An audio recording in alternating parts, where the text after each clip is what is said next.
రాజుగా వీళ్ళిద్దరూ కూడా అక్కడ ఒక ఫస్ట్ నైట్ బెడ్ అరేంజ్ చేసి దాని మీద పొరపాటున పడిపోతారనమాట. ఇంకా అలా వాళ్ళిద్దరూ ఒక రొమాంటిక్ మూడ్‌లోకి వెళ్తారు. అయితే ఈలోపు వాడొస్తాడు నందగోపాల్.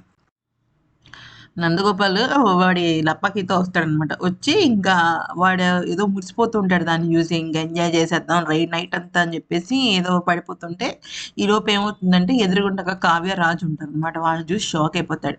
అసలు మ్యాటర్ ఏంటి? ఇంత వెధవకి రాజు వాళ్ళ తాతయ్య ఎందుకు లోన్ ఇచ్చాడు? ఎందుకు షూరిటీ సంతకం పెట్టాడంటే వీడికి ఇవ్వలేదు.